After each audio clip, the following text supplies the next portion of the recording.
السلام علیکم ورحمۃ اللہ وبرکاتہ، نحمدہ ونصلی علی رسولہ الکریم، اما بعد فاعوذ باللہ من الشیطان الرجیم، بسم اللہ الرحمن الرحیم، رب اشرح لی صدری ویسر لی امری واحلل عقدۃ من لسانی یفقہوا قولی۔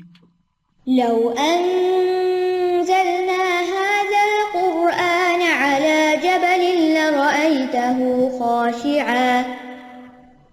لرأيته خاشعا متصدعا من خشية الله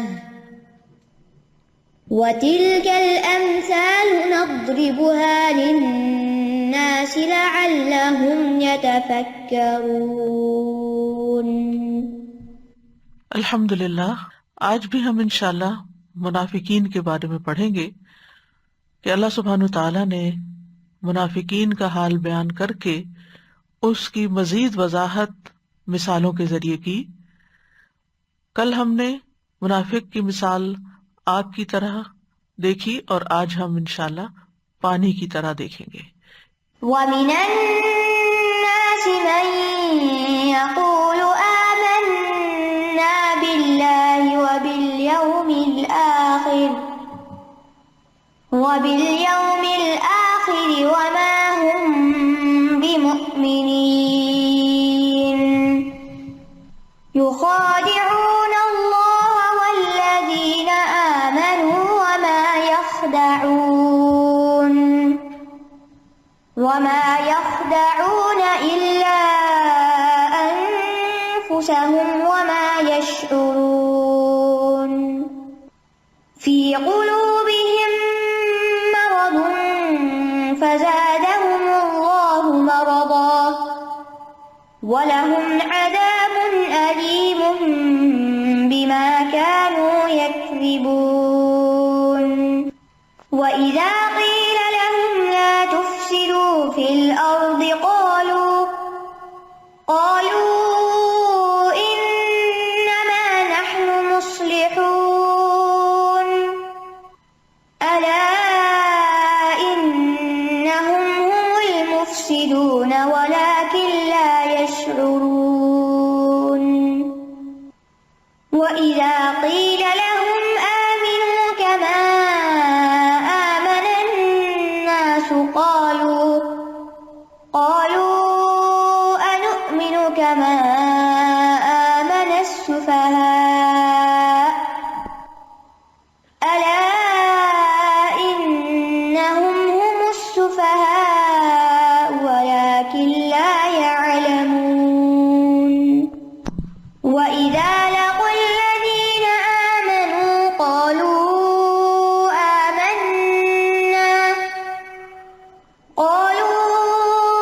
آمَنَّا وَإِذَا خَلَوْا إِلَى شَيَاطِينِهِمْ قَالُوا إِنَّا مَعَكُمْ إِنَّمَا نَحْنُ مُسْتَهْزِئُونَ۔ اللَّهُ يَسْتَهْزِئُ بِهِمْ وَيَمُدُّهُمْ فِي طُغْيَانِهِمْ يَعْمَهُونَ۔ أُولَئِكَ الَّذِينَ اشْتَرَوُا الضَّلَالَةَ بِالْهُدَى فَمَا رَبِحَتْ تِجَارَتُهُمْ وَمَا كَانُوا مُهْتَدِينَ۔ مَثَلُهُمْ كَمَثَلِ الَّذِي اسْتَوْقَدَ نَارًا فَلَمَّا أَضَاءَتْ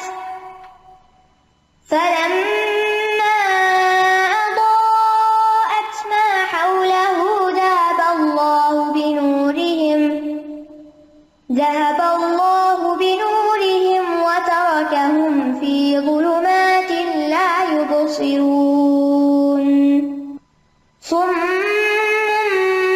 بُكْمٌ عُمْيٌ فَهُمْ لَا يَرْجِعُونَ۔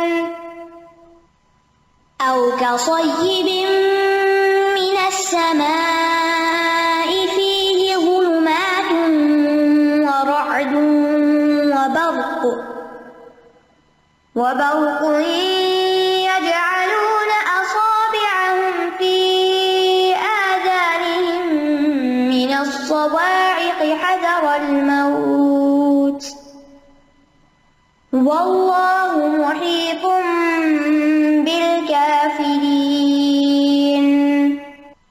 يكاد البرق يخطف أبصارهم كلما أضاء لهم مشوا فيه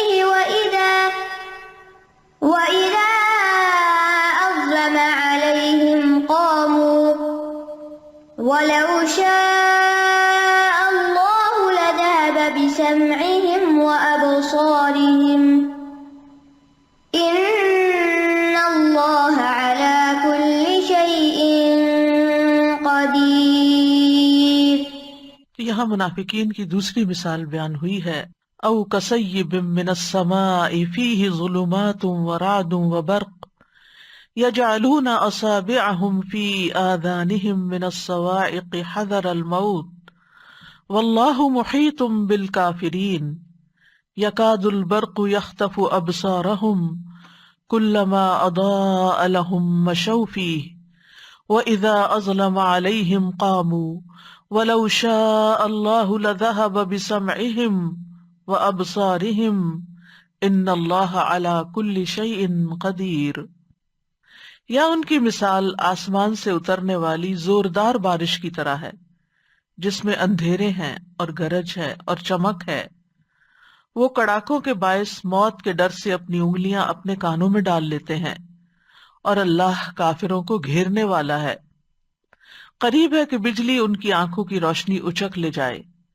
جب بھی وہ ان کے لیے روشنی کرتی ہے تو وہ اس میں چل پڑتے ہیں اور جب ان پر اندھیرا چھا جاتا ہے تو وہ کھڑے رہ جاتے ہیں.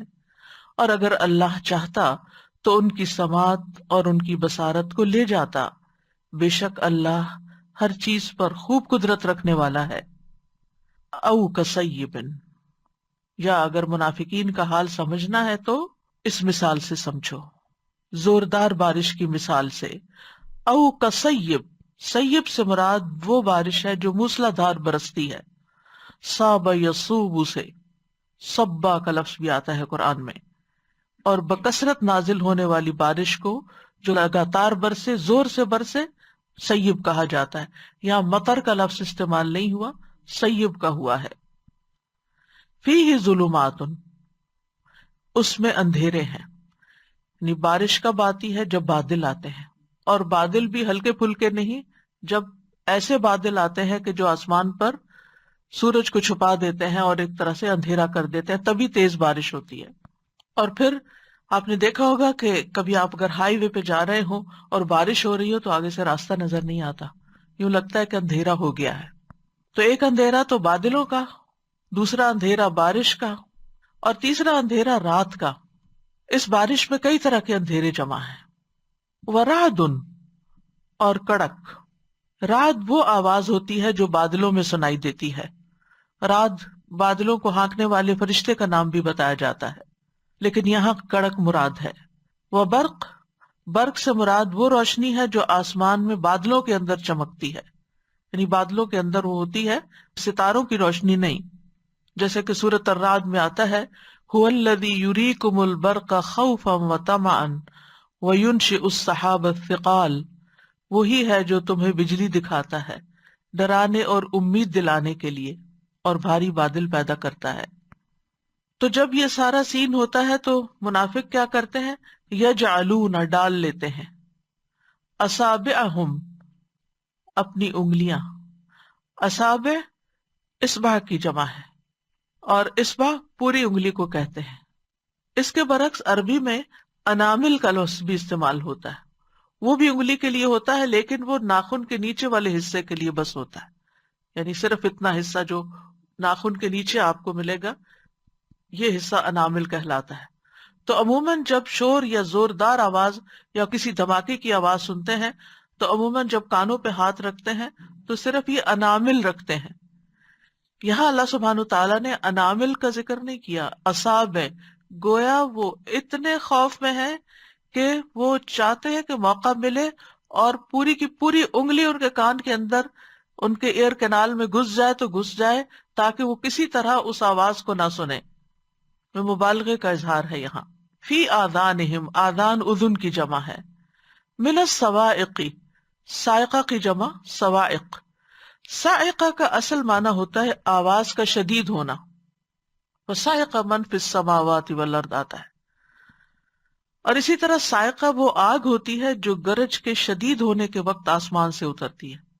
اور ایک قول یہ بھی ہے کہ یہ گرج میں آنے والی سخت آواز ہوتی ہے، یعنی کڑک کر کے جو نیچے کو آتی ہے اور سنائی دیتی ہے. اسی طرح صاعقہ کا لفظ ہر تباہ کن عذاب پر بھی بولا جاتا ہے، جیسے موت کے لیے، کسی عذاب کے لیے، آگ وغیرہ کے لیے. تو صواعق کے اثرات کی وجہ سے یہ کیا کرتے ہیں، موت سے ڈرتے ہیں کہ اب تو ہماری شامت آئی، اب تو ہم گئے، ہماری تو زندگی ہی ختم. تو حذر ڈر اور موت موت. واللہ اور اللہ محیط گھیرنے والا ہے بالکافرین کافروں کو. یہاں منافقین کو کافرین کہا گیا ہے کیونکہ منافق دراصل کفر اختیار کرتے ہیں، کفر ہی کرتے ہیں، لہٰذا وہ کافر شمار ہوتے ہیں، چاہے وہ زبان سے بظاہر اسلام کا اظہار کرتے ہیں لیکن وہ مسلمان نہیں ہوتے.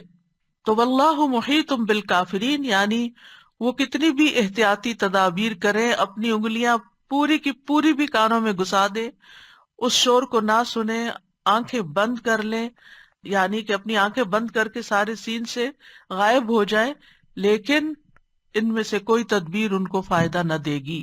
یکاد البرق یخطف ابصارہم. یکاد، کاد یکاد قریب ہے، البرق یہی بجلی جس کا ذکر اوپر گزرا، یخطف خطف سے ہے، یخطف اس کا مطلب ہوتا ہے تیزی سے کسی چیز کو جھپٹ لینا، سنیچ کرنا. قریب ہے کہ یہ بجلی اچک لے، جھپٹ لے، ابصارہم ان کی نگاہوں کو. کلما جب کبھی، جب بھی ایسا ہوتا ہے یعنی جب بھی موقع آتا ہے، اضاء لہم کہ وہ ان کے لیے روشنی کرتی ہے، یعنی یہ بجلی چمکتی ہے تو روشنی ہوتی ہے. اسی سے یہ بات ڈٹرمن ہوتی ہے کہ پچھلے جو اندھیروں کی بات ہوئی اس میں رات کا اندھیرا بھی شامل ہے، کیونکہ دن میں اگر بجلی یہ چمکے تو اس سے اتنی روشنی نہیں ہوتی کہ جس سے انسان کو کسی چیز کے دیکھنے کی ضرورت ہو، تو یہ اسی کی طرف اشارہ ہے. تو جب اس بجلی کی چمک اندھیرے میں روشنی کرتی ہے، مشوا فیہ تو وہ اس میں چل پڑتے ہیں. سعو کا لفظ نہیں آیا کہ دوڑ پڑے، پھر بھی صرف چلتے ہیں. وَإِذَا أَظْلَمَ عَلَيْهِمْ اور جب وہ ان کے لیے اندھیرا کرتی ہے وہ بجلی، یعنی غائب ہو جاتی ہے، قاموا تو وہیں کھڑے ہو جاتے ہیں، رک جاتے ہیں، بس جو کرنا تھا کر لیا، بس اتنا ہی کافی ہے. وَلَوْ شَاءَ اللَّهُ اور اگر چاہتا اللہ، لَذَهَبَ تو ضرور لے جاتا، بِسَمْعِهِمْ ان کے کانوں کو، وَأَبْصَارِهِمْ اور ان کی آنکھوں کو، یعنی حصی طور پر بھی ان کی آنکھیں چلی جاتی، ان کے کانوں کی سماعت چلی جاتی. ان اللہ علی کل شیء قدیر کیونکہ اللہ تعالیٰ تو ہر چیز پر قادر ہے، پوری قدرت رکھتا ہے. اللہ کو کوئی بھی چیز عاجز نہیں کر سکتی. اس کی قدرت میں سے ہے کہ جب وہ کسی کام کا ارادہ کرتا ہے تو بغیر کسی رکاوٹ کے، بغیر کسی ٹکراؤ کے اسے پورا کر دیتا ہے. تو یہاں بنیادی طور پر انہیں دنیاوی سزا کے ساتھ بھی دھمکایا اور ڈرایا گیا ہے کہ وہ ڈر جائیں اور اپنے شر اور نفاق سے واپس پلٹ آئیں. تو یہاں پر اس مثال میں منافقین کا حال بتایا جا رہا ہے کہ ان کا حال کچھ ان لوگوں کی طرح ہے جو کہیں صحرا میں سفر کر رہے تھے، اتنے میں آسمان سے بارش ہو گئی جس میں اندھیرے پر اندھیرا تھا، اور پھر ان کی کیفیت اس ڈر اور خوف کے مارے جو ہوئی اس کی تفصیل بیان کی گئی. تو اس مثال کی ایک طرح سے ایک پوری تصویر کشی، ایک پورا سین کریٹ کیا گیا ہے. یعنی کچھ سین اس طرح ہے کہ آسمان سے برسنے والی بارش جس میں بہت سے اندھیرے ہیں، اس میں گرج ہے، چمک ہے، بجلی کے جلانے والے کڑاکے بھی ہیں. تو بارش میں گھرا ہوا شخص جب یہ کڑکے کی آواز سنتا ہے تو اپنی انگلیاں اپنے کانوں میں دے دیتا ہے تاکہ وہ کڑاکا اس کو نقصان نہ دے، حالانکہ وہ اس کی حماقت ہے، کیونکہ کان بند کرنے سے کڑاکے کا اثر تو نہیں ختم ہوگا یا اس کا نقصان تو نہیں بند ہو سکے گا. لیکن یہ ہے کہ اللہ سبحانہ و تعالیٰ اپنی قدرت اور علم کے ساتھ ان کو گھیرے ہوئے ہے، ایسے انسان کو وہ اللہ کو عاجز نہیں کر سکتا، اس کی احتیاط ان کو کچھ بھی فائدہ نہیں دے سکتی۔ اللہ تعالیٰ پکڑنے پر پوری طرح قادر ہے اور جب چاہے ان کو پکڑ لے۔ تو اس مثال کی منافق سے مشابہت کس طرح ہے کہ بارش سے مثال دی گئی کہ بارش جو ہوتی ہے وہ زندگی کا سبب بنتی ہے، اور بارش کی مثال ایسے ہے جیسے قرآن کی مثال۔ جس طرح بارش زندگی کا سبب ہے، اسی طرح قرآن بھی لوگوں کی زندگی ہے۔ لوگ اس پر ایمان لاتے ہیں اور پھر خاص طور پر اس پر ایمان لا کر جب عمل کرتے ہیں تو ان کی آخرت کی زندگی بھی اسی قرآن سے بنتی ہے۔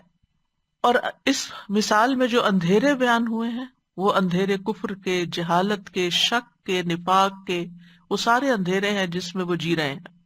اور گرج اور کڑک سے مراد وہ وعید ہے، وہ دھمکی ہے جس کے ساتھ وہ ڈرائے جاتے ہیں، یعنی رات سے مراد وعید القرآن ہے۔ اور برق سے مراد، برق چونکہ امید یا روشنی ان کو کچھ نہ کچھ راہ دکھا دیتی ہے، اس سے مراد قرآن کے وعدے ہیں۔ اور وہ بجلی جو بارش میں ہوتی ہے اس کی مثال ایمان کی سی ہے، یہ وہ نور ہے جو قرآن کے اندر ہے، اور لوگ قرآن کے بیان سے ہدایت حاصل کرتے ہیں۔ جیسا کہ لوگ اس رات میں بجلی کے چمکنے سے راستہ پاتے ہیں، ایسے ہی دنیا کے اندھیروں میں، شک کے اندھیروں میں، کفر کے اندھیروں میں، حیرانی اور پریشانی کے اندھیروں میں قرآن کے اندر آنے والے احکامات یا اس کے اندر پائی جانے والی رہنمائی جو ہے وہ لوگوں کو ایک راہ دکھاتی ہے، اور خصوصاً وہ آیات جو وعد سے تعلق رکھتی ہیں۔ وعد سے مراد جیسے جنت اور جو شوق دلانے والی آیات ہیں۔ اسی طرح ایک قول یہ بھی ہے کہ بارش سے مراد اسلام ہے، یعنی ویسے تو بارش سے مراد وحی الہی لی گئی جیسے کہ ایک حدیث میں بھی آتا ہے، لیکن اس سے مراد اسلام بھی لیا گیا۔ اور اندھیروں اور گرج سے مراد وہ تکلیفیں اور مصیبتیں ہیں جو اسلام کے راستے میں پیش آتی ہیں، یعنی اسلام پر جب انسان چلتا ہے تو اس کے راستے میں بعض اوقات کئی تکلیفیں بھی آتی ہیں۔ سب سے بڑی تکلیف تو خود انسان کے اپنے نفس کو ہوتی ہے کہ انسان کا نفس جو ہے وہ کچھ چیزوں کو کرنے کو نہیں مانتا، تو بڑی مشکل سے انسان اپنے آپ کو ان کاموں پہ راضی کرتا ہے۔ 5 وقت وضو کرنا، نماز پڑھنا، پھر سوتے ہوئے جاگنا، اپنی نیند قربان کر کے رات کا قیام کرنا، یہ ساری چیزیں نفس پر بڑی بھاری ہیں، لیکن انسان ان کو کنٹرول کرتا ہے۔ تو یہ وہ مشکلات ہیں جو منافقین کے راستے میں آتی ہیں اور وہ ان سے کوپ نہیں کر پاتے۔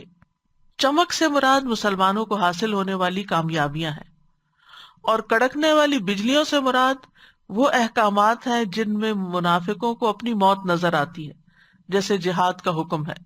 تو اوور آل منافق کے لیے اسلام کی تعلیمات پرمشقت ہوتی ہیں، یعنی منافق جب قرآن کو سنتے ہیں، اور اس مثال کے سب سے پہلے جو سننے والے تھے وہ مدینہ کے منافق تھے، یا جو مراد ہیں وہ منافق ہیں جن کے بیچ میں قرآن نازل ہو رہا تھا، تو عربی جانتے تھے اور نبی صلی اللہ علیہ وسلم کی بات کو اچھی طرح سمجھ بھی لیتے تھے، یعنی زبان کی کوئی رکاوٹ نہیں تھی۔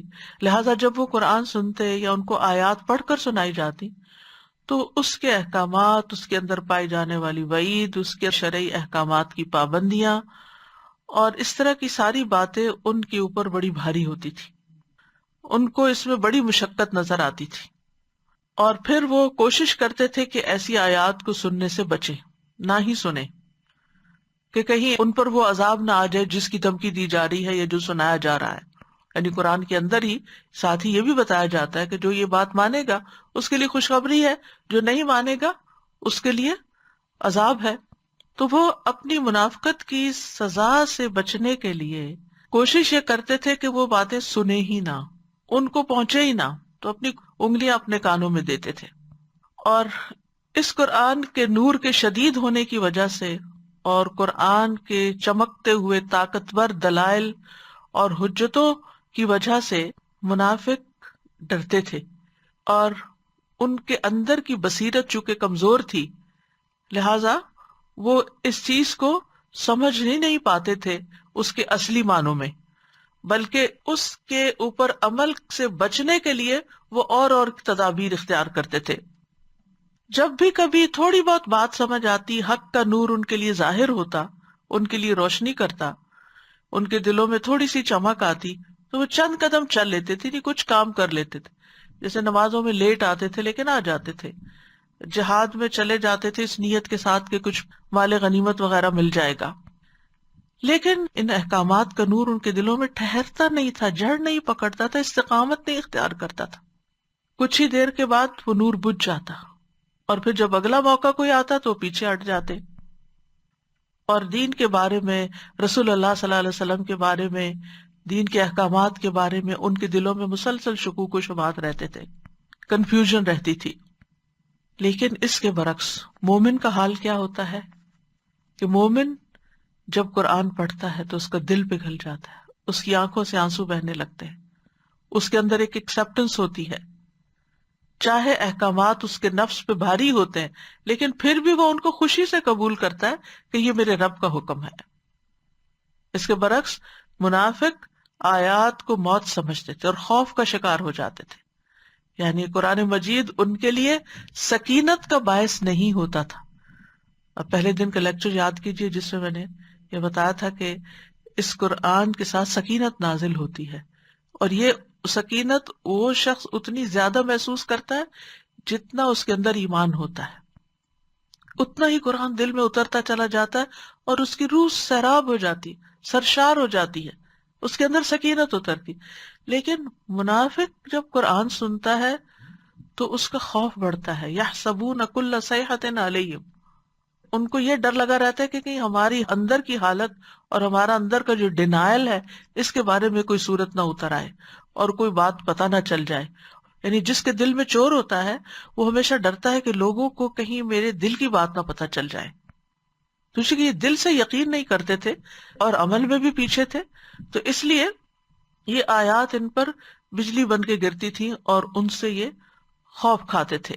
مثال کے طور پر جب جہاد کی آیات نازل ہوتی تو ان کے دل میں ڈاؤٹس پیدا ہوتے کہ یہ کون سی نیکی ہے، اس سے تو لوگ مر جاتے ہیں، عورتیں بیوہ ہو جاتی ہیں، بچے یتیم ہو جاتے ہیں، یہ کیسی آفت ہے. لیکن اس کے برعکس مومن جب ان آیات کو سنتے ہیں تو وہ ان اللہ اشتری من المؤمنین انفسهم واموالهم بان لهم الجنہ، وہ جنت کی خوشخبری پا کر اس کے لیے خوشی سے تیار ہو جاتے. بلکہ آپ اگر سیرت کا مطالعہ کریں تو چھوٹے چھوٹے بچے بھی اپنی ایڑیاں اٹھا اٹھا کر نبی صلی اللہ علیہ وسلم کے ساتھ شوق سے جانے کو تیار ہوتے تھے. اسی طرح دیگر احکامات بھی، مثلا نماز کا حکم ان پہ بجلی بن کے گرتا کہ یہ کیا مصیبت ہے، دن میں 5 دفعہ وضو کرو اور نماز پڑھو اور اتنا سارا ٹائم اس میں چلا جاتا ہے. اس دور کی بات ہے، لیکن آج بھی آپ دیکھیں کہ بعض لوگ اسی قسم کا رویہ اختیار کرتے ہیں، جبکہ مومن جو ہے وہ نماز کو اللہ کے قرب کا ذریعہ سمجھتا ہے، اپنی طہارت اور گناہوں کی صفائی کا ذریعہ سمجھتا ہے. وہ جانتا ہے کہ ان اللہ یحب التوابین و یحب المتطہرین، کہ جب میں وضو کروں گا، پاکیزگی اختیار کروں گا، پاکی کی حالت میں ہوں گا تو میں رب کے قریب ہوں گا، رب کی محبت مجھے حاصل ہوگی، اور میں توبہ کروں گا نماز کے ذریعے تو میرے گناہ معاف ہوں گے اور اس سے بھی مجھے اللہ کی محبت حاصل ہوگی. وضو کرتے ہوئے سوچتا ہے کہ یہ میرے قیامت کے دن ان اعضاء کے چمکنے کا باعث بنے گا. یعنی وہی چیز جو منافق پہ بڑی بھاری ہے مومن کے لیے وہ خوشی کا باعث ہے. منافق روزے پر بھی اعتراض کرے گا، اس کے لیے روزہ رکھنا بھی بڑا مشکل ہے کہ سارا دن کھائے پیے بغیر کیسے گزارا ہو سکتا ہے. لیکن مومن اس میں خیر سمجھتا ہے کہ یہ میری روحانی اور جسمانی اور ہر اعتبار سے طہارت اور تزکیے کا ذریعہ ہے اور اللہ سبحانہ وتعالیٰ کے قرب کا ذریعہ ہے. پھر اسی طرح حج کا موقع ہوتا ہے تو منافق کے اوپر حج کرنا بھی بڑا بھاری ہوتا ہے کہ بڑا مشکل ہے وہ سفر، اور اتنے پیسے لگ جاتے ہیں اور پھر وہاں اتنی خواری ہوتی ہے، اور وہ ساری تکلیفیں یاد کر کے وہ اپنا آئیڈیا ڈراپ کر دیتا ہے اور سال پر سال گزرتے چلے جاتے ہیں، وہ حج کی طرف توجہ نہیں کرتا. اسی طرح زکوٰۃ کو بھی وہ اپنے اوپر چٹی سمجھتا ہے کہ یہ غریب لوگ خود کام کیوں نہیں کرتے، یہ اپنے لیے خود کچھ کما لے، ہم ہی انہیں کیوں کھلاتے رہیں، کیا ہم انہیں کھلائیں جن کو اللہ نہیں کھلاتا. اور اس قسم کی باتیں کرتے ہیں اور غریبوں کے اوپر باتیں بناتے ہیں. جبکہ اہل ایمان جو ہیں وہ کیا سمجھتے ہیں کہ خذ من اموالہم صدقۃ تطہرہم وتزکیہم بہا، کہ یہ صدقہ اور یہ زکوٰۃ ہمارے مالوں کی پاکیزگی کا ذریعہ بنے گی، ہماری اپنی قلبی طہارت، دنیا سے جو محبت ہے اس میں کمی آئے گی اور آخرت کی طرف توجہ زیادہ بڑھے گی۔ اہل ایمان جو ہے جب بھی کوئی آیت سنتے ہیں تو ان کی روش اور ان کا طریقہ کیا ہوتا ہے؟ آمنا بہ کل من عند ربنا، ہم اس پر ایمان لائے، سب ہمارے رب کی طرف سے ہے، یہ اللہ کا حکم ہے، مجھے اس کو ماننا ہے۔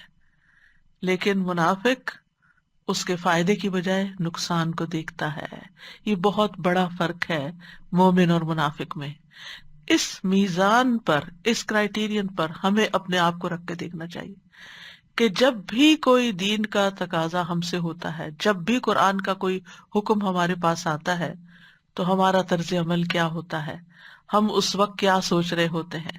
کیا ہم خوشی سے اس کو قبول کرتے ہیں یا اپنے اوپر ایک مصیبت سمجھتے ہیں، یا یہ کہ موت ہی پڑ جاتی، جیسے محاورتاً کہا جاتا ہے نا کہ یہ بات سن کے اس پہ تو موت ہی پڑ گئی، اس کو کہا کہ فلاں غریب کی مدد کر دو تو موت ہی پڑ گئی اس پر، تو کیا میں اس کے لیے پیسے کیسے نکالوں؟ تو منافق جو ہے وہ بارش کے فائدوں کو، یعنی وحی کے فائدوں کو نہیں دیکھ سکتا۔ اس کی مثال بالکل ایسے، مثال سے بات سمجھے جو اللہ تعالیٰ نے مثال سے سمجھائی کہ جب بارش ہوتی ہے تو ایک بے وقوف انسان کیا سوچتا ہے کہ بارش ہو گئی، اب کیچڑ ہوگا، اب مجھے باہر نکل کے چھتری لینی پڑے گی۔ ایک تو ویسے عام طور پر انسان کے اندر یہ خیال آتا ہی ہے، لیکن یہ ہے کہ وہ صرف اس کا نیگیٹو پہلو دیکھتا ہے، منفی پہلو دیکھتا ہے، نیگیٹو سائڈ دیکھتا ہے کہ آج دھوپ نہیں نکلے گی، آج میرا یہ کام رہ جائے گا، مجھے وہ چیز ہٹانی پڑے گی، یہ اٹھانی پڑے گی، یہ تو کیچڑ ہی کیچڑ ہو گیا، یہ تو ڈرائیونگ بھی مشکل ہو گئی۔ لیکن ایک سمجھدار انسان موقع محل کی اترتی ہوئی بارش کو دیکھ کر خوش ہوتا ہے۔ ایک کسان جب وقت پر بارش ہوتی ہے تو اس کی خوشی دیدنی ہوتی ہے کہ یہ بارش ہوئی اور اس سے اب ایسی فصل اگے گی کہ جو میرے لیے بہت زیادہ نفع کا باعث ہوگی۔ مومن بھی اسی طرح جب بارش کو دیکھتا ہی نہیں، وہی اترتی ہے تو وہ کہتا اوہ ایک اور موقع آ گیا نیکیاں کمانے کا، نیکیوں کی بہار ہوگی۔ مثلا رمضان آیا تو ایک مومن خوش ہو جاتا ہے کہ نیکیوں کا موسم میں بہار آ گیا ہے۔ وہ یہ نہیں کہتا کہ اوہ میری تو رات کی نیند بھی کم ہو جائے گی اور دن کا کھانا پینا اور لذتیں بھی کم ہو جائیں گی، وہ یہ نہیں سوچتا۔ تو یہ بہت بڑا فرق ہے ایک مومن اور منافق میں۔ مومن جو ہے وہ مثبت ذہن کا مالک ہوتا ہے، اللہ تعالیٰ کے ہر حکم کے اندر کوئی نہ کوئی حکمت تلاش کر لیتا ہے، اس کے اندر غور و فکر کرتا ہے، اس کے فائدے تلاش کرنے کی کوشش کرتا ہے۔ لیکن منافق صرف عیب نکالتا ہے، وہ بھول جاتا ہے کہ اس بارش سے انسانوں، حیوانوں، پرند چرند، فضا کو کتنے فائدے ہیں، وہ صرف اعتراض کرنا جانتا ہے۔ تو جو قوی البصیرہ ہوتا ہے، جس کی بصیرت زیادہ ہوتی ہے، وہ کسی چیز کے صرف ظاہری نقصان یا ظاہری تکلیف کو نہیں دیکھتا، وہ اس کے پیچھے جا کر، یعنی وہ تصویر کا دوسرا رخ دیکھتا ہے کہ اس کے فائدے کتنے ہیں، اور اس کے فائدے جو ہیں اس کے نقصان سے کہیں بڑے ہیں۔ لیکن جو ضعیف البصیرت ہوتا ہے، یعنی کمزور بصیرت والا، وہ کسی چیز کا صرف ظاہری پہلو دیکھ کر وقتی تکلیفوں کی وجہ سے پریشان ہوتا رہتا ہے۔ وہ کہتا ہے کہ دیکھو آسمان پہ بہت اندھیرا ہو گیا ہے اور اب یہ بجلی کڑک گئی ہے اور یہ کہیں ہم پہ نہ آ گرے، اور ایسی ایسی باتیں سوچتا ہے کہ جس سے وہ صرف خوف زدہ رہتا ہے۔ تو اسلام کے احکامات سن کر ہمارے دل کا حال کیا ہوتا ہے؟ کیا ہم خوف زدہ ہو جاتے ہیں یا ہم خوش ہو جاتے ہیں؟ تو مومن ان بظاہر پیش آنے والی، اسلام پر چلنے والی مشکلات کو مشکل دیکھتا بھی ہے تو اس کے پیچھے ملنے والے فائدے، اللہ تعالیٰ کی رضا، اللہ کا قرب، جنت، اللہ کا دیدار، ان سب چیزوں کو دیکھتا ہے، لہذا اسے دنیا کی چھوٹی سی یہ مشکل جو نیک کام کرنے کے لیے اٹھانی پڑتی ہے وہ مشکل نہیں لگتی۔ اور آپ دیکھیں کہ بارش جو ہے وہ خیر ہی لاتی ہے، اسی طرح وہی خیر لاتی ہے۔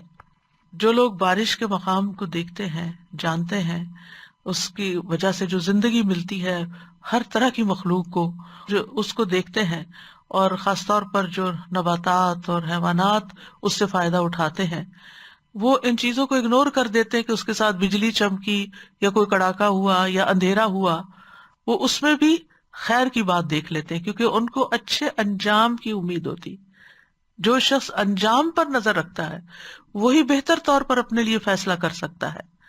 تو آپ دیکھیے کہ جیسے نماز ہے تو اس کے فائدے کس قدر ہیں بے شمار، زکوٰۃ کے کتنے فائدے ہیں، صرف انسان کے اپنے لیے نہیں، سوسائٹی کے سطح پر آپ دیکھیں کہ کتنے فائدے ہیں.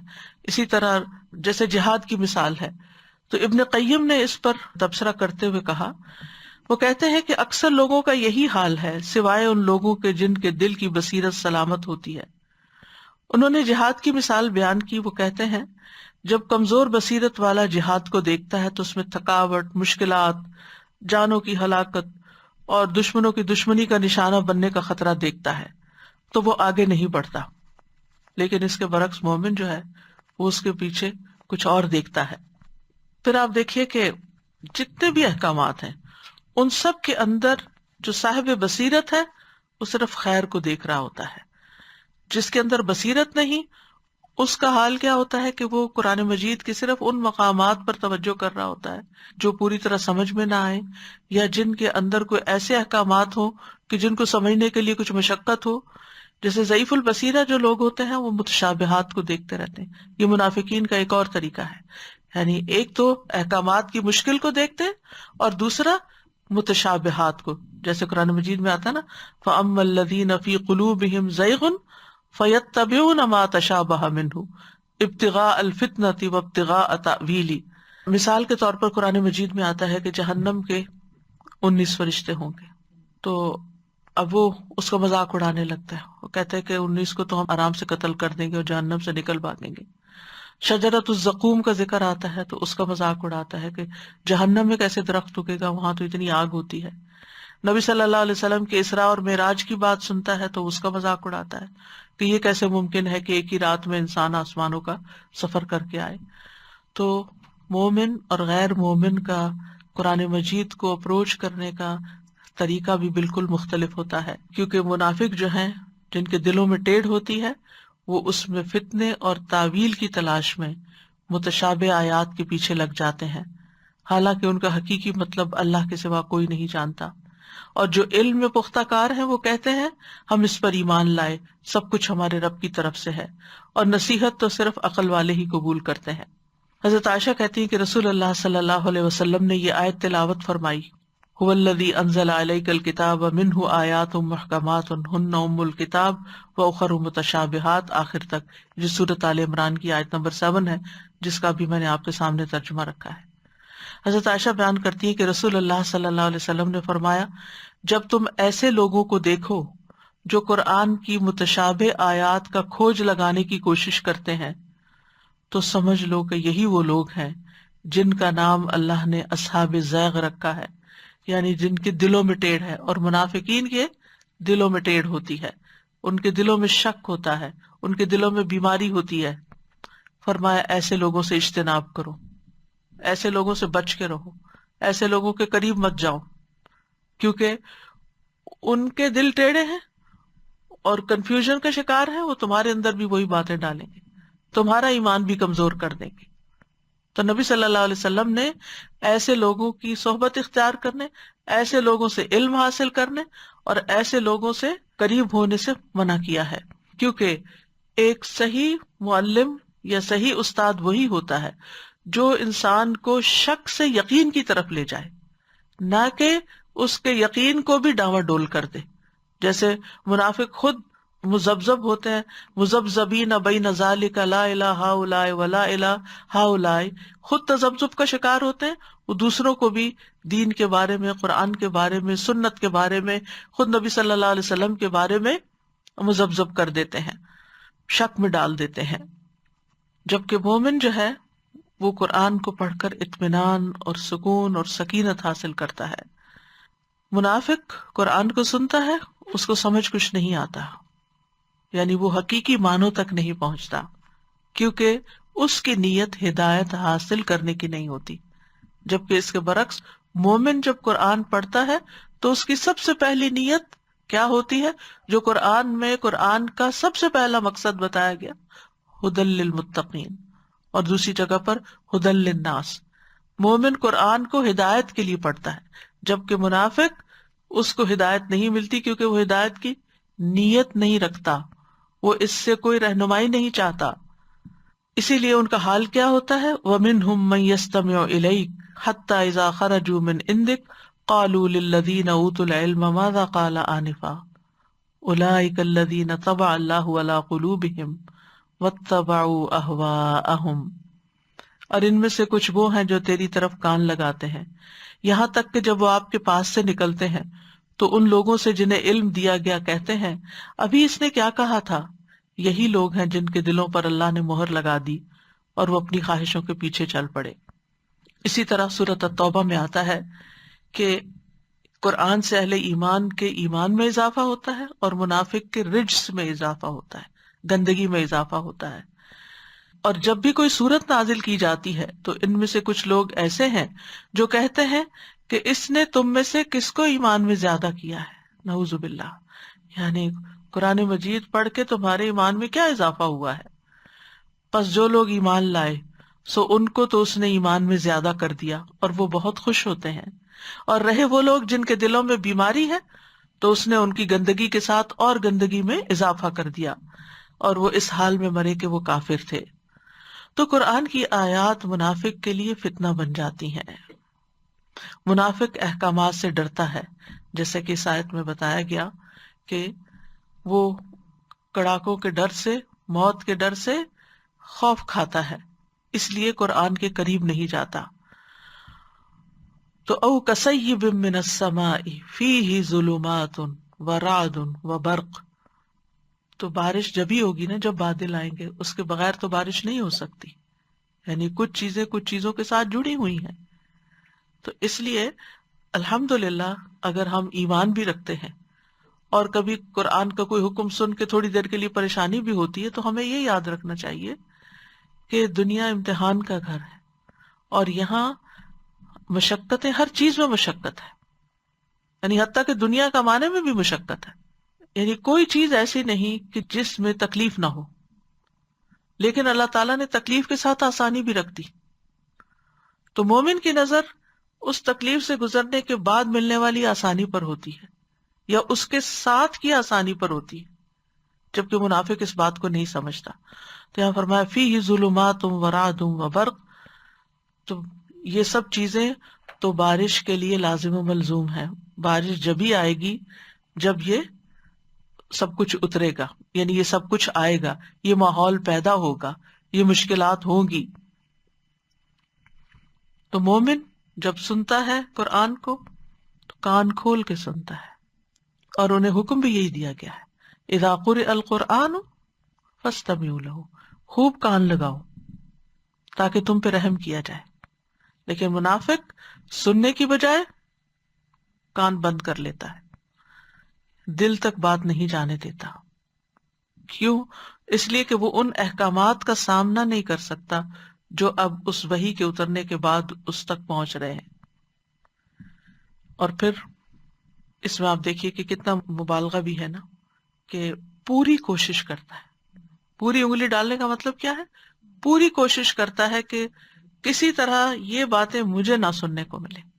ایسی مجالس سے اوائڈ کرتا ہے، ایسی بات اگر کسی مجلس میں ہو تو اس کو فوراً بدل دیتا ہے یا اس کو مذاق میں کہیں سے کہیں لے جاتا ہے. یعنی منافق کے دل کا حال یہ ہے کہ وہ کوئی سنجیدہ دین کی بات سننے کا شوق نہیں رکھتا. تو اس پیمانے پر بھی اپنے آپ کو پرکھنا چاہیے جو اس مثال میں بیان کیا گیا، کہ کہیں یہ ہمارے دلوں کا حال تو نہیں.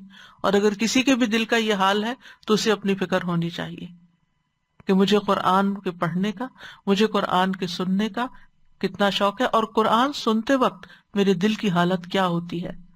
وہ کہتے ہیں نا 3 مواقع پر اپنے دل کا جائزہ لو، جن میں سے ایک قرآن سنتے وقت، قرآن کی مجلس میں دل لگتا ہے یا نہیں لگتا، کیونکہ یہاں سے ہی انسان اپنی بیماری ڈیٹیکٹ کر سکتا ہے کہ میرے اندر ایمان کی سطح کتنی ہے یا منافقت کتنی ہے. ابن عباس کہتے ہیں کہ جب منافق نبی صلی اللہ علیہ وسلم کی مجلس میں حاضر ہوتے تو وہ نبی صلی اللہ علیہ وسلم کی باتوں سے ڈرتے ہوئے اپنے کانوں میں انگلیاں ڈال لیتے، اور وہ اس بات سے بھی ڈرتے تھے کہ کہیں ان کے بارے میں کچھ نازل نہ ہو جائے، یعنی ان کی چوری نہ پکڑی جائے. یا ان کا کوئی ایسا تذکرہ نہ ہو کہ جس کی بنا پر انہیں قتل کر دیا جائے. اور نوح علیہ السلام کی قوم کا بھی طرز عمل ایسا ہی تھا نا. وَإِنِّي كُلَّمَا دَعَوْتُهُمْ لِتَغْفِرَ لَهُمْ جَعَلُوا أَصَابِعَهُمْ فِي آذَانِهِمْ وَاسْتَغْشَوْا ثِيَابَهُمْ وَأَصَرُّوا وَاسْتَكْبَرُوا اسْتِكْبَارًا. اور بے شک میں نے جب بھی انہیں دعوت دی تاکہ تو انہیں معاف کر دے، انہوں نے اپنی انگلیاں اپنے کانوں میں ڈال لی اور اپنے کپڑے اوڑھ لیے اور تکبر کیا، اور بہت بڑا تکبر کیا، یعنی ہدایت کی طرف نہیں آئے. تو منافق چاہے پیغمبر کی صحبت میں ہو، اس کا عمل نہیں بدلتا، اس کا دل نہیں بدلتا، اس کا طریقہ زندگی نہیں بدلتا. لیکن وہ جا کہاں سکتا ہے، بھاگ کہاں سکتا ہے؟ واللہ محیط بالکافرین، اللہ کافروں کو گھیرے ہوئے ہے. یعنی ایسے منافقوں کو جو صرف کان میں انگلیاں ڈال کر قرآن نہیں سننا چاہتے، اپنے آپ کو بدلنا نہیں چاہتے، وہ یہ یاد رکھے کہ وہ اللہ کی پکڑ سے باہر نہیں ہے. یعنی انسان اگر یہ سمجھتا ہے کہ دین کی بات سن کے مجھے عمل کرنا پڑ جائے گا، جو کہ بہت سے لوگوں کا قول ہے کہ ہم اس لیے نہیں سنتے کہ پھر ہمیں عمل کرنا پڑے گا. یہی بات ہے نا. یعنی ایک تو یہ کہ وہاں بیٹھ کے انگلی دے دیں، یا کہیں سے آواز آ رہی ہے تو کانوں میں انگلیاں رکھ لیں. اور کانوں میں انگلیاں رکھنا ایک مثال سے سمجھایا گیا نا، یعنی نہ سنا، سنی انسنی کر دینا، یا سننے سے دلچسپی نہ رکھنا. یعنی قرآن سننے سے کوئی دلچسپی نہیں، یا قرآن کی مجلس میں جانے سے کوئی دلچسپی نہیں. کیوں؟ کیونکہ پھر عمل کرنا پڑے گا، پھر ہمیں پابندیاں برداشت کرنی پڑے گی، پھر ہمیں کچھ اپنا مال خرچ کرنا پڑے گا، پھر ہمیں اپنا وقت لگانا پڑے گا. تو یہ سب کچھ ہم نہیں کر سکتے. اچھا نہیں کر سکتے، بھاگنا چاہتے اسے بھاگو بھاگو بھاگو بھاگو بھاگو بھاگو بھاگو. کہاں بھاگ کے جاؤ گے؟ کون سی جگہ بھاگنے کی؟ جہاں جاؤ گے اینما تکونوا یأتی بکم اللہ جمیعا، سب کو پکڑ کے لے آئے گا، کوئی بھی نہیں بھاگ سکتا. یکاد البرق یخطف ابصارہم، قریب ہے کہ بجلی ان کی نگاہیں اچک لے. یعنی جتنا وہ بچنے کی کوشش کرتے ہیں بچ نہیں سکتے. یعنی وہ جس چیز سے ڈرتے ہیں اس سے وہ نکل نہیں سکیں گے، کسی وقت بھی کوئی مصیبت ان پہ آ سکتی ہے. کلما اضاء لهم مشوا فیہ واذا اظلم علیہم قاموا. کلما جو ہے یہ تکرار کا فائدہ دیتا ہے، یعنی یہ ایک بار کی بات نہیں ہے، یہ بار بار ایسے ہی کرتے ہیں. کلما، جب بھی کوئی قرآن کی آیت سنتے ہیں، جب بھی کوئی ایسی بات ان تک پہنچتی ہے، تو پھر جو مرضی کی آیت ہوتی ہے یا مرضی کا کوئی حکم ہوتا ہے، مرضی کی کوئی بات ہوتی ہے، تو اس کو پھر بھی لے لیتے ہیں. جیسے سورۃ الحج میں آتا ہے نا، وَمِنَ النَّاسِ مَن يَعْبُدُ اللَّهَ عَلَى حَرْفٍ فَإِنْ أَصَابَهُ خَيْرٌ اطْمَأَنَّ بِهِ وَإِنْ أَصَابَتْهُ فِتْنَةٌ انقلب عَلَى وَجْهِهِ خَسِرَ الدُّنْيَا وَالْآخِرَةَ ذَلِكَ هُوَ الْخُسْرَانُ الْمُبِينُ. اور لوگوں میں سے کوئی وہ ہے جو اللہ کی عبادت ایک کنارے پہ کرتا ہے، پھر اگر اسے کوئی بھلائی پہنچ جائے تو اس کے ساتھ مطمئن ہو جاتا ہے، اور اگر کوئی اسے آزمائش آئے تو اپنے منہ پہ الٹا پھر جاتا ہے، اس نے دنیا اور آخرت کا نقصان اٹھایا. یہی تو صریح خسارہ ہے. تو نبی صلی اللہ علیہ وسلم کے زمانے میں بھی اعراب میں سے کئی لوگ ایسے تھے بدو، وہ آپ کی مجلس میں آتے، کوئی بات سنتے، کوئی دل پہ تھوڑی سی اثر کر جاتی، اسلام قبول کر لیتے، اور اس کے بعد اگر انہیں کوئی دنیا کا فائدہ ہوتا، ان کی اونٹنی بچہ دیتی، یا ان کا اپنا کوئی بچہ پیدا ہو جاتا، یا ان کی کھیت اچھی ہو جاتی، تو کہتے اسلام بڑا اچھا ہے، اور پھر وہ قبول کیے رکھتے. اور اگر ان کو اسلام قبول کرنے کے بعد کوئی نقصان یا تکلیف ہوتی تو وہ کہتے یہ کیسا دین ہے، ہم اس دین پر نہیں چل سکتے، اس کو چھوڑ دیتے، یا کم از کم دل میں اس دین کو برا سمجھتے، جیسے کہ منافقین کا حال ہے. وَلَوْ شَاءَ اللَّهُ لَذَهَبَ بِسَمْعِهِمْ وَأَبْصَارِهِمْ إِنَّ اللَّهَ عَلَى كُلِّ شَيْءٍ قَدِيرٌ. اگر اللہ چاہتا تو ان کی سماعت اور ان کے کانوں کو لے جاتا، لیکن اس نے ایسا نہیں کیا، کیونکہ پھر نہ تو یہ سن سکتے نہ دیکھ سکتے، تو پھر نہ سنتے نہ دیکھتے تو ان کا تو خوف ہی چلا جاتا. دیکھیں نا، جو شخص سوچئے بہرا بھی ہو اندھا بھی ہو، اس کے سامنے اگر کوئی پہاڑ بھی گر رہا ہو، کوئی آسمان سے بلا بھی اتر رہی ہو، تو اس کو تو کچھ پتہ نہیں کیا ہو رہا ہے، تو وہ تو آرام سے بیٹھا ہو. آپ نے دیکھا ہوگا یہ جو بہرے لوگ ہوتے ہیں ان کے چہروں پہ کتنی معصومیت ہوتی، انہیں کچھ پتہ ہی نہیں ہوتا، انہیں کوئی آوازیں ہی نہیں سنی، انہوں نے کوئی شور ہی نہیں سنا، کیونکہ جو شور ہے نا وہ انسان کو زیادہ خوف زدہ کرتا ہے. اسی لیے سم کا لفظ پہلے آیا. دیکھ کے بھی، کیونکہ آپ دیکھیے کہ اندھیرے میں آپ دیکھ نہیں سکتے، سن سکتے، تو پھر سننا جو ہے ماں کے پیٹ سے ہی شروع ہو جاتا ہے، دیکھتا تو انسان باہر آ کے ہے. تو یہ ترتیب بھی خوبصورت ہے کہ آپ پہلے ایک بات ہوئی پھر دوسری ہوئی. تو اللہ سبحانہ و تعالیٰ نے ان کو دنیا میں یہ آنکھیں اور کان دیے رکھے، وہ نہیں لیے ان سے، ان کی حس نہیں لی، تاکہ یہ کہیں نہ کہیں ان کے کان میں پڑتی رہے اور یہ دیکھتے رہے اور یہ خوف میں مبتلا رہے، اور پھر جب اللہ کے پاس پہنچیں گے تو پھر ان کی شامت آئے گی. ان اللہ علی کل شیء قدیر. اوور آل اگر آپ دیکھیں تو اس مثال کے اندر مطر کی جگہ سیب استعمال ہوئی ہے، ظلمت کی جگہ ظلمات استعمال ہوئے ہیں، انامل کی جگہ اصابع استعمال ہوئے ہیں، سائقہ کی جگہ سوائق استعمال ہوئے ہیں. یعنی یہ الفاظ کا چناؤ آپ دیکھیے اس مثال کے اندر، یہ سارے الفاظ جو ہیں یہ مبالغے پر مبنی ہے، یعنی ان کی حالت کی شدت بیان کی جا رہی ہے تاکہ یہ بات کو سمجھ جائیں. تو بہرحال خلاصہ یہی ہے کہ اللہ سبحانہ تعالیٰ نے لوگوں کی ہدایت کے لیے، لوگوں کے فائدے کے لیے اپنی کتاب نازل کی، لیکن پھر لوگوں کی کئی قسمیں ہیں جیسا کہ اس حدیث میں بیان ہوا ہے. ابو موسیٰ اشعری کہتے ہیں نبی صلی اللہ علیہ وسلم نے فرمایا، اللہ نے مجھے جو ہدایت اور علم دے کر بھیجا اس کی مثال تیز بارش کی سی ہے جو زمین پر برسے. صاف اور عمدہ زمین تو پانی کو جذب کر لیتی ہے اور بہت سا گھاس اور سبزہ اگا دیتی ہے، جبکہ سخت زمین پانی کو روکتی ہے. پھر اللہ اس سے لوگوں کو فائدہ پہنچاتا ہے، لوگ خود بھی پیتے ہیں اور جانوروں کو بھی سیراب کرتے ہیں اور اس کے ذریعے سے کھیتی باڑی بھی کرتے ہیں. کچھ بارش ایسے حصے پر پڑی جو صاف اور چٹیل میدان تھا، وہ نہ تو پانی کو روکتا ہے نہ ہی سبزہ اگاتا ہے. یہی مثال اس شخص کی ہے جس نے اللہ کے دین میں سمجھ حاصل کی اور جو علم دے کر اللہ نے مجھے مبعوث کیا اس سے اسے فائدہ ہوا، اس نے خود سیکھا اور دوسروں کو بھی سکھایا. اور یہی مثال اس شخص کی ہے جس نے سر تک نہ اٹھایا اور اللہ کی اس ہدایت کو قبول نہ کیا جو میں دے کر بھیجا گیا ہوں. تو یہاں یہ دوسری کیٹیگری جو ہے یہ منافقین کی مثال ہے، کافرین کی مثال ہے، اور اس آیت کے مطابق یہ حدیث اس کی بہترین وضاحت کرتی ہے. یاد رکھیے کہ اسلام قبول کرنا ہو یا قرآن کا پڑھنا ہو یا قرآن پر عمل کرنا ہو یا رمضان کا پہلا روزہ ہو یا پہلی تراویح ہو تو کیا ہوتا ہے؟ مشکل، ڈر بھی لگ رہا ہوتا ہے کہ پتہ نہیں کیا ہوگا، کیا ہو جائے گا، ہوتا ہے نا، یہ ایک نیچرل ڈر ہے، یہ سب کو ہوتا ہے. لیکن جو اطاعت کرنے والے ہوتے ہیں وہ آگے بڑھ جاتے ہیں، وہ خوشی سے روزہ رکھ بھی لیتے کہ اللہ کا حکم ہے، چھوڑ تو نہیں سکتے.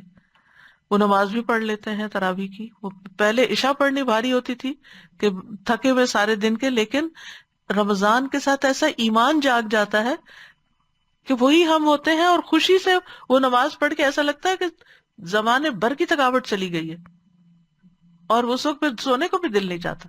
تراویح کے بعد دل چاہتا ہے کہ اب جو چاہیں کریں، کیونکہ زبردستی سلانا پڑتا ہے کہ نہیں پھر صبح اٹھنا ہے.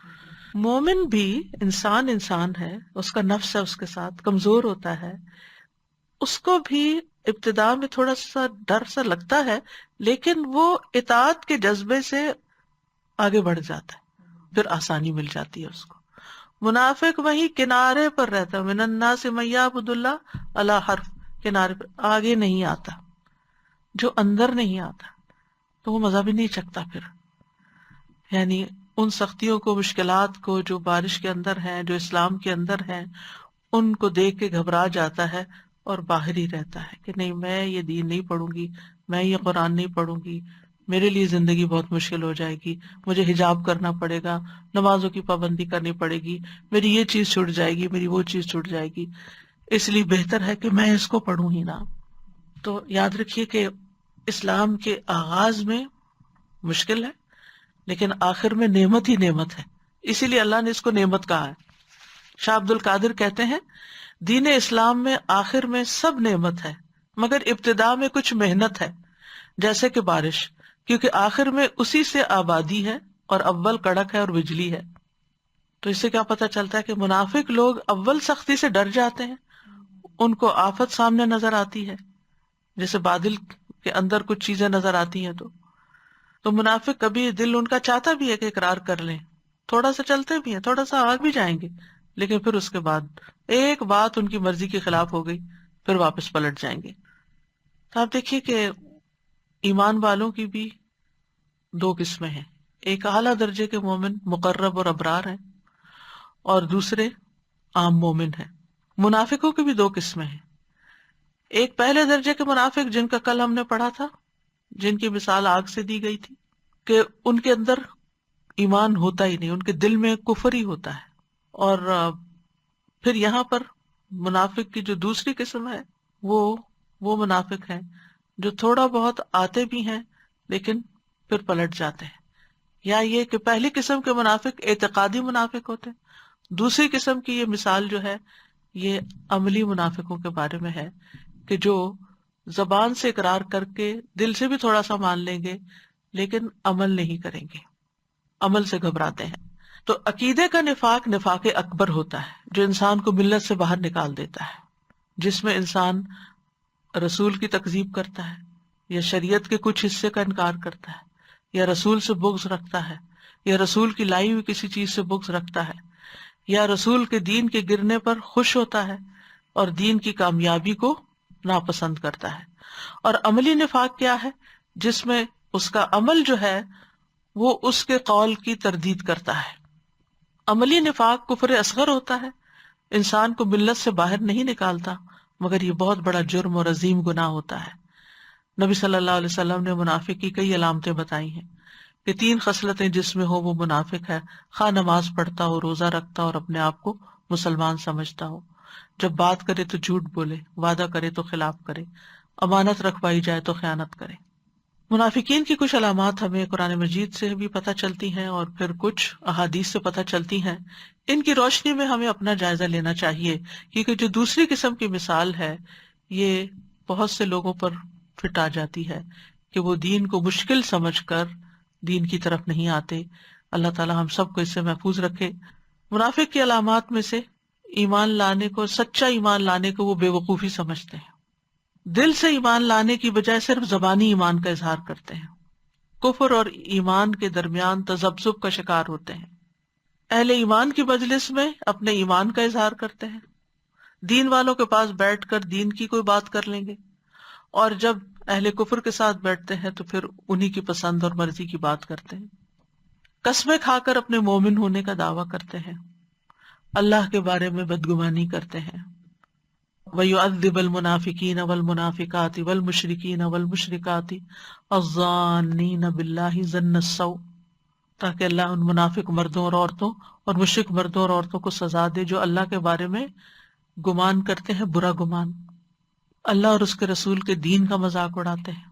کہ جب آپ ان سے پوچھیں کہ وہ ایسی باتیں کیوں کر رہے تھے تو کہتے ہیں ہم تو صرف شغل کر رہے تھے، دل لگی کر رہے تھے.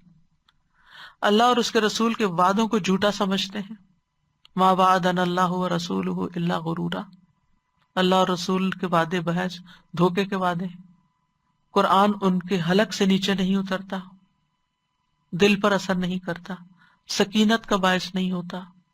قرآن کا پڑھنا ان کو ایک مشکل اور مشقت کا کام لگتا ہے. پھر منافقوں کی علامتیں یہ ہیں کہ اہل ایمان سے حسد اور عداوت رکھتے ہیں. ان تصب کا حسنۃ تسؤہم، آپ کو کوئی خوشی ملے انہیں بری لگتی ہے، اور اگر آپ کو کوئی تکلیف آئے تو ان کو خوشی ہوتی ہے. پھر یہ کہ انتہائی بخیل اور بزدل ہوتے ہیں، اللہ کی بجائے لوگوں سے ڈرتے ہیں. یستخفون من الناس ولا یستخفون من اللہ، لوگوں سے چھپتے ہیں اللہ سے نہیں چھپتے. نماز سے پیچھے رہتے ہیں، سستی کے ساتھ آتے ہیں، دکھاوے کی نماز پڑھتے ہیں، اللہ کو کم یاد کرتے ہیں. یعنی اس میں منافقت سے مشابہت ہے اگر کسی مومن کے طرز عمل میں بھی یہ چیزیں پائی جائیں. یعنی بعض اوقات اگر آپ بچوں کو سمجھائیں نا کہ یہ تو ایسا منافق کرتے ہیں تو وہ کہتے ہیں ہمارا تو پکا یقین ہے اللہ پہ، ہمارا تو پکا یقین ہے رسول صلی اللہ علیہ وسلم پر. تو ایسی بات کرنے والوں کو اس طرح سمجھایا جائے کہ یہ نماز میں سستی اور اللہ کو کم یاد کرنا یہ منافقت سے مشابہت ہے، یہ انسان کو منافقت کی طرف لے جاتی ہے، چاہے آپ یقین سے بھی مانتے ہو سب. پھر فجر اور عشاء کی نماز کا ان کے لیے بھاری ہونا، یہ سارے قرآن و سنت سے کرائیٹیریا دیے گئے، اس لیے آپ کے سامنے رکھ رہی ہوں اور اپنے سامنے بھی کہ ہم اس کی روشنی میں اپنے آپ کا جائزہ لے سکیں. خصوصاً عصر کی نماز لیٹ کرنا. منافق کی نماز کیا ہے؟ سورج کو بیٹھا دیکھتا رہتا ہے. جب وہ شیطان کے دونوں سینگوں کے درمیان ہوتا ہے تو کھڑا ہو کے 4 ٹھونگے مارتا ہے اور اس میں اللہ کا ذکر نہیں کرتا مگر تھوڑا. پھر نیکی سے روکتے ہیں، برائی کا حکم دیتے ہیں.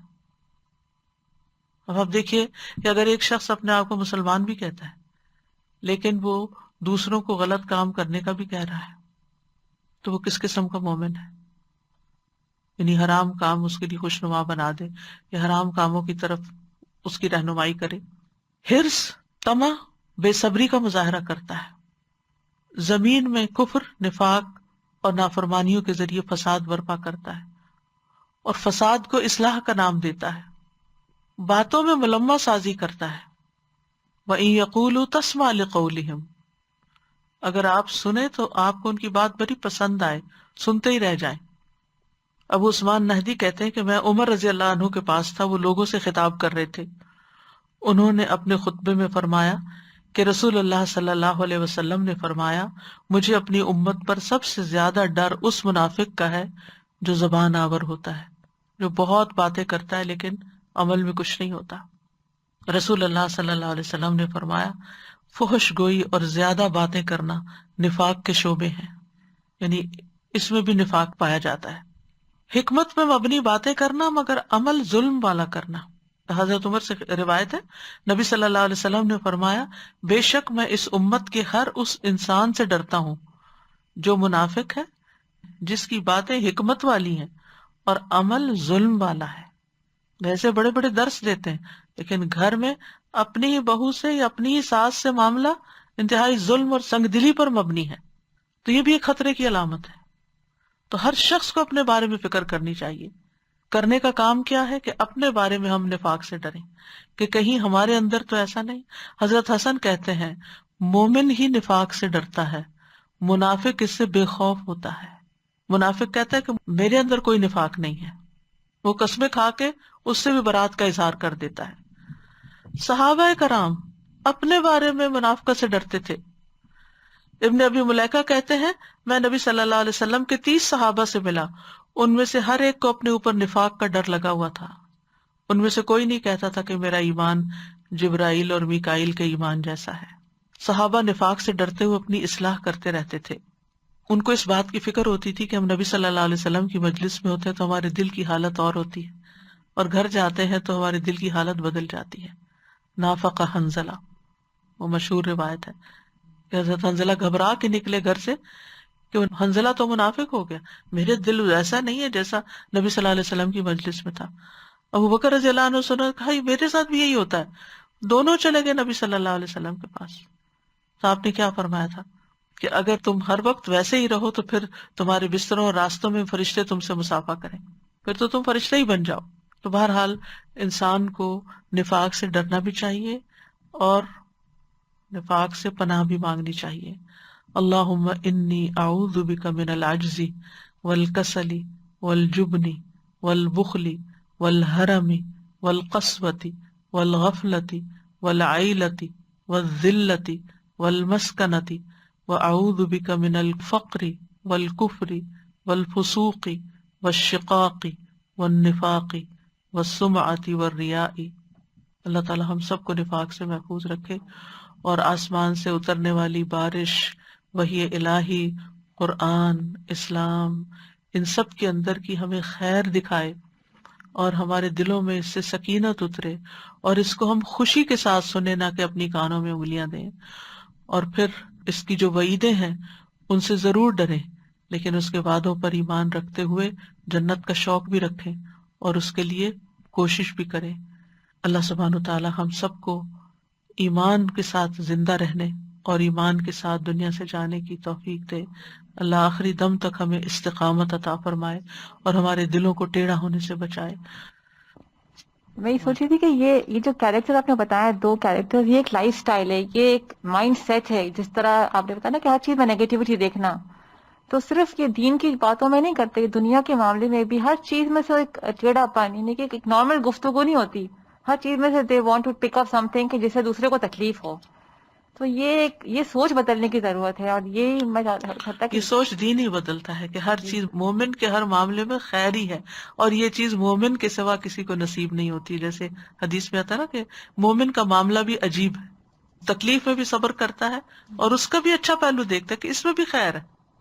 People these days call this weather, when it's raining, they call it nasty weather. And ہمارے بچے بھی پھر یہ ایسے کہتے ہیں تو it's really bad. Like what should we do about this? They say that it's a nasty weather when it's اچھا raining. ہاں بارش جب ہوتی Yeah, بالکل. and we think it's a rahmat of Allah subhanahu wa ta'ala, but they think اصل it's میں a زیادہ nasty weather. مل گئی ہے نا، اس لیے پھر وہ علاقے بھی ہیں کہ جہاں بارش آتی ہے تو وہ لوگ باہر نکل آتے ہیں اور اپنے اوپر لیتے ہیں اور دعائیں کرتے ہیں اس بارش کے اندر اور اس کی خیر چاہتے ہیں. تو جو نعمت فراواں مل جائے، زیادہ مل جائے تو پھر ایسی ناقدری ہوتی ہے. لیکن انہیں سمجھانا چاہیے، بیڈ ویدر لفظ نکال دینا چاہیے. سادہ جی دو باتیں مائنڈ میں آ رہی تھی. ایک تو یہ کہ انسان جو ہے وہ اپنی جو مرضی سے کوششیں کر لے، جیسے وہ احتیاط کر رہے تھے، کان بند کر رہے تھے، تو جو مرضی جس قسم کی بھی احتیاط کر لے، اللہ تعالیٰ کو پتا ہے کہ کون سی احتیاط صحیح ہے اور کون سی غلط. جیسے کووڈ ہے، اس میں ہر کوئی اپنے ہی نظریے کے ساتھ اپنے ہی ایجاد نکال کے بیٹھا ہے کہ یہ اس کا یہ حل ہے، اس کا یہ حل ہے. آپ کسی بیماری کے بارے میں پوچھیں تو لوگ اپنے مشورے دینا شروع کر دیتے ہیں، آپ یہ کر لیں، یہ کر لیں.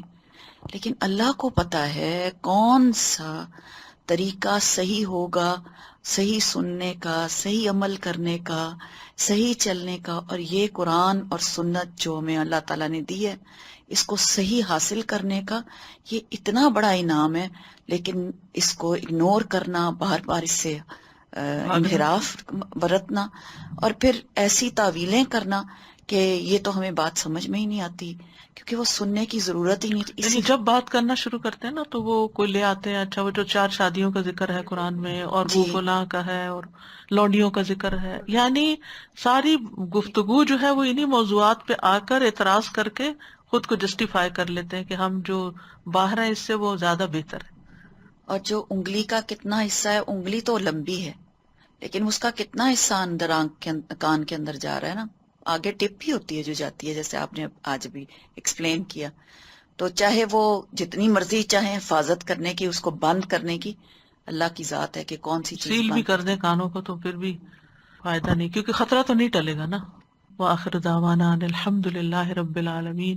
سبحانک اللہم وبحمدک، اشہد ان لا الہ الا انت، استغفرک واتوب الیک. السلام علیکم ورحمۃ اللہ وبرکاتہ.